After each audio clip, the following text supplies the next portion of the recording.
Kalaupun ada yang disalahkan paling nyata buat saya ya, itu adalah kesalahan PDI Perjuangan, mungkin DPP ya. PDIP tumbang di kandang banteng.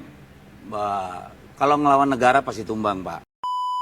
Itu bersikap seperti ini, itu memperlihatkan pada kami bahwasanya partai Anda itu haus dengan kekuasaan. Andika dan Pak Hendy itu ditumbangin, Pak. Justru karena mau kongres ada dugaan intervensi Jokowi untuk kongres nanti. Nah, hal ini beriringan terjadi dengan ramainya narasi di media sosial, media mainstream tentang upaya untuk dengan diksi yang kurang lebih tenggelamkan banteng, kalahkan banteng, tumbangkan banteng, dan Dan Jokowi masih memiliki jaringan luas loh. Kalau dia belusukan mengatasnamakan partai, partai tersebut bisa akan menang. Apapun masalahnya, pokoknya salah Mulyono, salah Jokowi. Halo sobat-sobat sudut pandang, waduh gimana nih kabar kalian? Semoga baik-baik saja ya dan semoga selalu diberikan kesehatan. Seperti biasanya, kalau barengan sama aku di sini, aku mau ngajakin kalian nih untuk mencari info menarik apa ya hari ini. Nah, bicara soal info menarik nih, sobat-sobatku. Jadi, kalian pasti tahulah sudah tidak asing dengan Mr. Q yang seringkali menyampaikan prediksi-prediksinya yang kerap kali akurat gitu. Nah, kali ini lama tidak terdengar kabarnya ya, sebenarnya nggak lama-lama banget sih ya. Kali ini Mr. Q muncul dengan pandangannya lagi. Kalau ini bukan prediksi tapi analisanya dari Mr. Q soal PDIP. Kira-kira apa ya? Yuk langsung aja kita tonton videonya berikut ini. Jawa Tengah ini yang sempat heboh adalah sebab kemenangannya pasangan Lutfi Taj Yassin ini adalah yang heboh di medsos itu kesalahan Bambang Pacul. Kalaupun ada yang disalahkan paling nyata buat saya ya, itu adalah kesalahan PDI Perjuangan, mungkin DPP ya, yang memasangkan Andika dengan Hendy. Hah? Itu gimana? Karena sama-sama PDIP.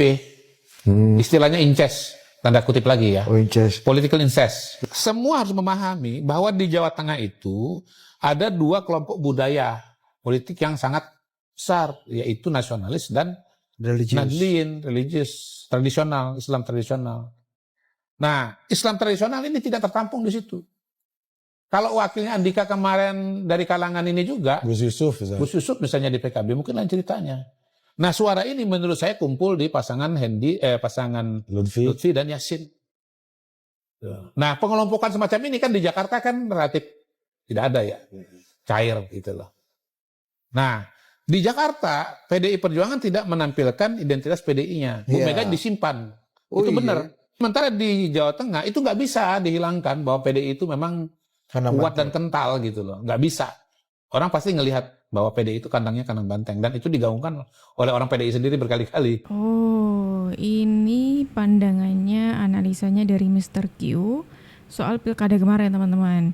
Jadi soal Jawa Tengah yang merupakan kandang banteng ini kan kemarin lagi, apa istilahnya itu, dinarasikan oleh PDIP kalau kekalahannya ini karena ada oknum-oknum yang mereka sebut sebagai parcok ini terlibat di pilkada sehingga mereka tidak bisa memenangkan pilkada tidak cuma di Jawa Tengah tapi ada di beberapa daerah lainnya seperti itu. Tapi kalau menurut analisanya Mr. Q, ini menarik nih analisanya.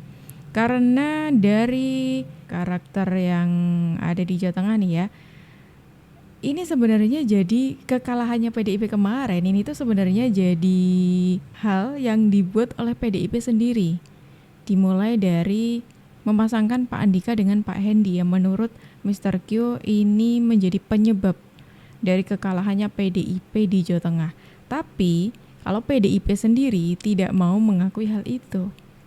Sampai detik ini pun bahkan ya PDIP itu terus-terusan menarasikan kalau kekalahannya itu ya karena partai coklat lah, yang ada cawe-cawenya Pak Jokowi dan lain sebagainya.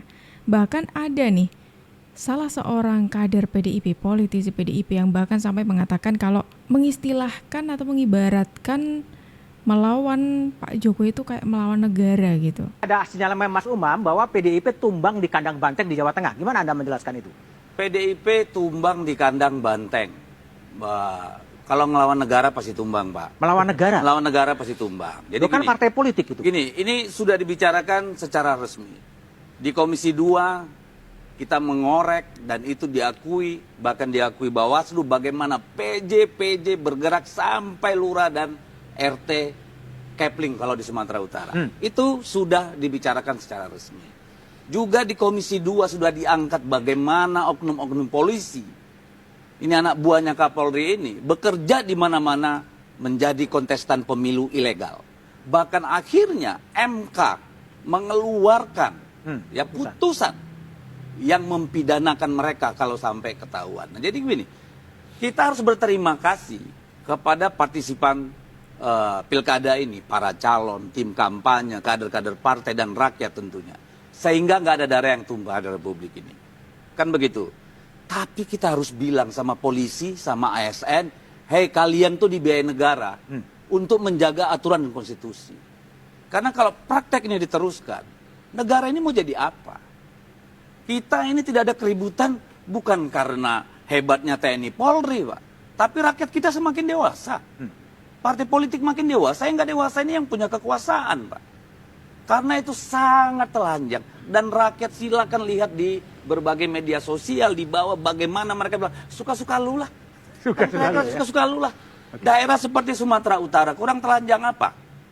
Wakapolda, PJ, sampai kemarin tuh, yang namanya PJ, itu masih ngumpulin ASN. Patuh dan taat. Di Kapuas, di Kalimantan Tengah, masih. Bansos sampai di semua provinsi, di semua kabupaten dan kota di Sumatera Utara, telanjang, tidak ada apa-apa. Jadi, ini adalah kedewasaan politik. Yang tidak dewasa, instrumen negara. Makanya tadi saya bilang, yang menang dalam pemilu ini nggak usah angkat dada. Mau itu Kim, mau itu calon, terutama di Sumatera Utara, di Lampung, di Banten, ya, di Jawa Tengah, di Jawa Timur. Itu semua kita sama-sama tahu, nggak usah jadi orang munafik, saya nggak suka. Ya, jadi itu sudah sangat telanjang. Kita mau bilang apa? Dan anomalinya sangat jelas. Ambil contoh Banten. Itu 1 minggu sebelum coblosan itu 77% versi LSI elektabilitas Airin. Di 30-an% itu Andra Soni. Secara logika politik, kecuali ada kejadian luar biasa, orang waras nggak akan terima Airin bisa sampai segitu. Itu sangat tidak masuk akal. Siapa yang bergerak? Kalau yang kami terima, yaitu tadi parcok itu. Parcok ya. Nah, di luar itu saya kira ini persoalannya lagi ya di kita kalau menurut saya. Rusaknya ini. Karena yang digunakan itu tidak saja money politik, tidak saja pengerahan aparatur negara, tetapi juga intimidasi dan ancaman. Di Sulawesi Utara itu sangat kencang. Bahkan kader partai dilarang. Ya, pasang spanduk, kampanye, itu terjadi. Di Jawa Tengah lihat saja. Hampir semua baliho, spanduk dari Andika dan Pak Hendy itu ditumbangin, Pak. Oh kan, sudah dengar sendiri kan? Bahkan sampai detik ini pun ya PDIP terus-terusan kayak kalian pasti sudah sering lama dengar ini istilah mencari kambing hitam di balik kekalahannya di dimanapun tempatnya, apalagi di Jawa Tengah ini. Selalu mengatakan kalau itu bukan kesalahannya PDIP. Itu ada keterlibatan parcok, itu ada yang A, B, C, D seperti itu. Terus nih ya, tidak cuma itu aja teman-teman. Narasi yang mereka kembangkan lagi, ada yang menarik. Karena kalian pasti sudah tahu lah ya, Pak Jokowi ini kan sudah dipecat dari PDIP. Selain tadi mengibaratkan melawan Pak Jokowi itu ibarat melawan negara, ini Bung Deddy juga punya statement menarik ketika memecat seorang Pak Joko Widodo. Kami PDI Perjuangan, mungkin malaikat pun tertipu dengan kelakuan satu. Astagfirullahaladzim, menurutku ini parah sih. Mentang-mentang sekarang gabung sama anak-anak abah, ngomongnya sok-sokan bawa-bawa malaikat ya sekarang ya. Ente pernah ketemu malaikat? Tapi lucu sih, justru dengan Anda dan rekan-rekan Anda di partai Anda itu bersikap seperti ini, itu memperlihatkan pada kami bahwasanya partai Anda itu haus dengan kekuasaan. Mentang-mentang Pak Jokowi itu tidak berkenan mengikuti apa yang diperintahkan oleh ketua Anda. Kan kelihatan banget maling teriak malingnya. Kalau misalkan Pak Jokowi dan keluarganya membuat malu partai Anda, terus apa kabar Harun Masiku? Kader partai Anda kan? Itu udah jadi buronan tahun 2020 loh. Seberapa hebatnya sih dia? Kok sampai saat ini 2024 nih? 4 tahun loh, hampir 5 tahun loh. Januari 2020 kalau nggak salah ya. Si Harun Masiku ditetapkan sebagai tersangka. Kemana? Bukannya ketua DPR RI itu dari partai Anda. Harusnya kalau memang partai Anda itu membela wong cilik, membela yang benar, harusnya segera tangkap dong itu Harun Masiku, ya nggak sih? Tolong dong didukung itu pihak kepolisian untuk segera menangkap Harun Masiku. Jangan malah ketika Pak Hasto menjadi saksi atau apa ya kasusnya Pak Hasto itu ya malah nggak terima gitu loh. Kalau misalkan tidak ada apa-apa, tidak ada hubungannya dengan Pak Hasto, tidak ada hubungannya dengan partai Anda, ya ngapain? Sok-sok mau ngelabrak ke pengadilan lah, apalah ngapain? Terus ujung-ujungnya nyalain Pak Jokowi lagi. Repot. Udahlah, Pak Jokowi kan udah nggak menjabat loh. Jadi ngapain nyenggol-nyenggol Pak Jokowi terus dan keluarganya? Pasti nggak terima. Gara-gara Gibran membantu memenangkan Pak Prabowo di Pilpres kemarin. Sakit hatinya udah stadium akhir. Sakit hati kronis. Tuh, sudah bawa malaikat teman-teman. Bayangin dong Bung Deddy Sitorus nih ya, seorang politisi gitu ya, mengibaratkan sikapnya Pak Jokowi itu seperti itu. Entah ini Bung Deddy mengatakan hal itu apakah sudah coba tanya-tanya gitu. Kayak lucu aja gitu loh. Kok bisa ya dibalik kekalahannya PDIP terus-terusan yang disalahkan itu Pak Jokowi, semuanya salah Pak Jokowi. Begini begitu. Terlalu drama sekali rasa-rasanya. Kira akan berpengaruh nggak ya pemecatan PDIP terhadap Kongres tahun depan ini? Justru itu Pram, justru karena mau Kongres ada dugaan intervensi Jokowi untuk Kongres nanti. Jadi ada upaya untuk menggeser orang-orang yang menentang Jokowi di internal PDIP. Kan kita tahu semua bahwa internal PDIP itu sebetulnya terbelah gitu kan. Betul. Terbelah soal sikap terhadap Jokowi. Ada upaya Jokowi masuk lewat orang-orangnya untuk menggeser posisi elit partai di PDIP, yakni lewat sekjen gitu, untuk menggeser sekjen. Oke. Jadi ada musuh dalam selimut di PDIP. Jadi Hasto mengingatkan Jokowi ya. Ya, kalau mau mengambil alih partai ini yang masih dipegang oleh Trah Soekarno, itu bukan di sini tempatnya. Secara garis besar seperti ini. Marah lah di situ, Pak. Siapa yang marah? Pak Ade lah. Oh, Jokowi. Baik, saya ke Bang Seno terlebih dahulu. Bang, jadi siapa yang dibilang melakukan upaya intervensi, melakukan upaya mengacak-ngacak, menghasut lewat baliho, ini siapa Bang? Ya bisa siapa saja. Hari ini kan kami sudah melakukan pelaporan hukum sebetulnya. Kita berharap teman-teman aparat bisa bertindak. Artinya dari pemasangan baliho ini kan bukan yang pertama. Yang kita bisa pastikan bahwa adalah pola ini bukan pola yang sporadis, bukan pola yang dilakukan oleh orang biasa, tetapi ini adalah pola yang terstruktur, pola yang sangat terorganisir, karena bukan pertama kali pemasangan spanduk itu terjadi di Bogor yang ramai beberapa hari ini, tetapi sebelumnya di Jakarta, di epicentrum politik nasional, itu banyak sekali spanduk dengan nada yang sama bertebaran, bahkan di ring-ring 2 ibu kota. Di Rasuna Said, di Kuningan, di berbagai daerah itu dipasang. Sehingga buat kami tentu saja ini upaya yang terstruktur, upaya yang menyesatkan publik, yang berupaya untuk melakukan suatu penggiringan opini bahwa ada suatu keabsahan yang dipertanyakan dari SK DPP partai. Padahal secara mekanisme hukum, legal, formal, semua itu sudah kami lakukan. Nah, hal ini beriringan terjadi dengan ramainya narasi di media sosial, media mainstream, tentang upaya untuk dengan diksi yang kurang lebih tenggelamkan banteng, kalahkan banteng, tumbangkan banteng, dan seterusnya, yang sangat masif juga terjadi di waktu-waktu yang sama.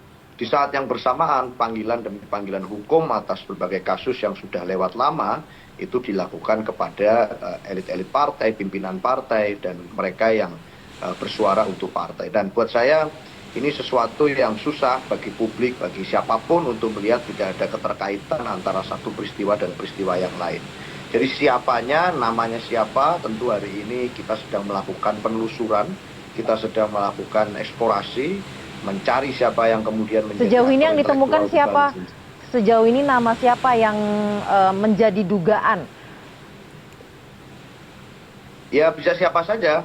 Publik kan melihat misalnya ada suatu keputusan partai tentang 27 kader yang dipecat.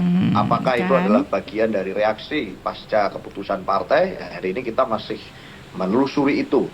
Yang pasti ini sesuatu yang dilakukan secara tersistem, secara terorganisir, dan tidak mungkin dilakukan oleh orang biasa. Itu Mbak Caca.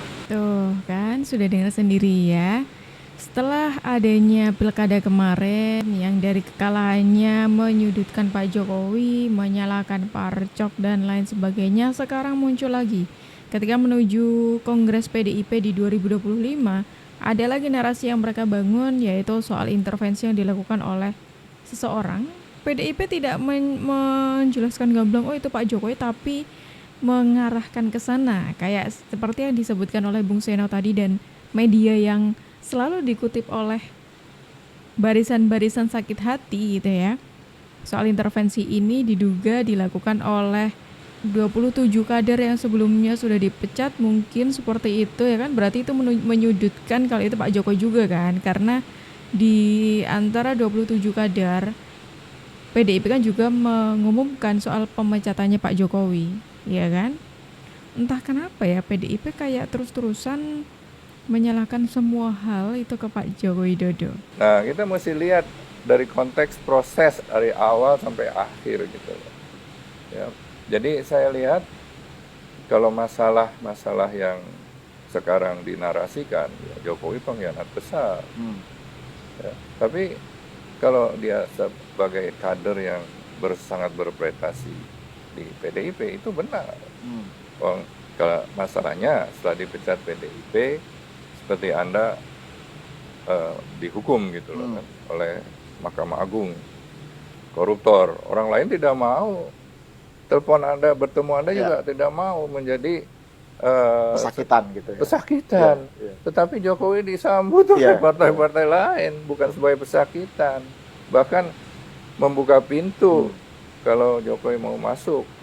Dan Jokowi masih memiliki jaringan luas loh. Kalau dia belusukan mengatasnamakan partai, partai tersebut bisa akan menang nanti 2029.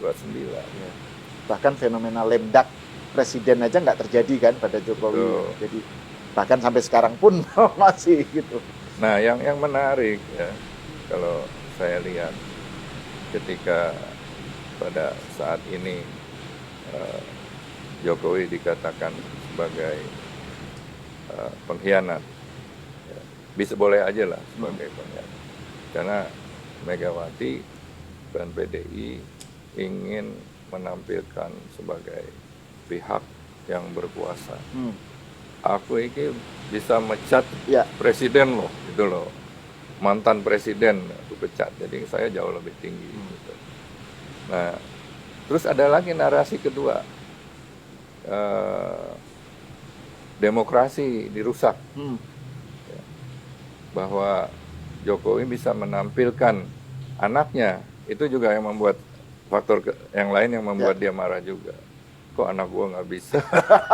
Anakmu kok gampang aja gitu loh. Walaupun ceritanya kita nggak tahu cerita yang sesungguhnya, apakah Prabowo yang minta, ya kan? Prabowo yang ngotot, kan Prabowo bisa menolak, ya kan? Partai-partai juga bisa menolak. Jadi apakah mereka itu benar taklid sama Jokowi juga enggak kan? Ya. Nah jadi saya kira ketika Jokowi disalah-salahkan dan mengajak masyarakat menuding Jokowi, loh kita bertanya, sing milih Jokowi kuwi sopo? Yang milih kan harus bertanggung jawab dong, ya, minta maaf atau gimana kita salah pilih, ya kan? Tapi ketika Jokowi maju dan menang 10 tahun jadi presiden, yang menikmati siapa? Yang masuk ke zona nyaman itu kan PDIP semua. Menterinya banyak, ya kan? Yang di BUMN banyak, bisnisnya lancar semuanya kan. Nah, itu tidak bicara itu. Ketika mendapat benefit, keuntungan, ya nggak ribut. Tapi ketika kalah baru ribut. Padahal sistemnya masih sama. Nah, saya mengatakan kenapa sistem itu tidak dirubah ketika mereka berkuasa menguasai parlemen. PDIP memanas. Menjelang Kongres 5 pada 2025, baliho bernada provokatif bertebaran mempertanyakan kepemimpinan Megawati. Ketua DPP PDIP, Roni Talapesi, mengumumkan kondisi siaga 1 di internal partai untuk menghadapi upaya yang disebut mengacak-acak PDIP. Ini pasti salah Jokowi. Ini pasti ulah Mulyono. Ini yang pasang pasti ternaknya Mulyono. Gimana? Sudah mirip anak banteng belum? Apapun masalahnya, pokoknya salah Mulyono, salah Jokowi. Lucu. Masalah internal tapi mencari kambing hitamnya dari pihak luar. Tuh, kan? Itu dia. Itu tadi pengakuan dari Pak Laksamana dan juga respon dari netizen soal isu yang sedang berkembang. Pak Laksamana ini informasi buat teman-teman yang mungkin belum tahu gitu ya. Pak Laksamana ini merupakan mantan dari kader PDIP yang dulunya pernah masuk bergabung di PDIP, makanya ketika melihat situasi seperti ini, beliau juga sudah hafal seperti itu loh, bagaimana sikap-sikap dari PDIP. Begitu. Nah, semakin menarik nih. Kira-kira gimana ya nanti kelanjutan dari ini semuanya? Dan apalagi kemarin tuh Ibu Ketum juga sempat menyinggung kalau ada yang akan mengawur-awur katanya di Kongres 2025 nanti. Mendingan kita tunggu aja dan juga kita coba tebak-tebak nanti kira-kira bagaimana dan siapa yang sebenarnya pengen mengawur-awur PDIP. Apakah pihak lain atau justru pihak dalam PDIP? Yuk, tulis pendapat kalian di kolom komentar ya. Dan teman-teman semuanya, terima kasih banyak karena kalian sudah menemani aku dari awal sampai akhir. Sayangnya kita harus akhiri dulu video kita hari ini sampai di sini. Tenang aja, besok insya Allah kita akan ketemu lagi kok. Jadi jangan lupa untuk klik tombol subscribe-nya supaya kalian tidak ketinggalan info terbaru dari kita. Aku Jubju pamit undur diri dulu, sampai jumpa dan terima kasih.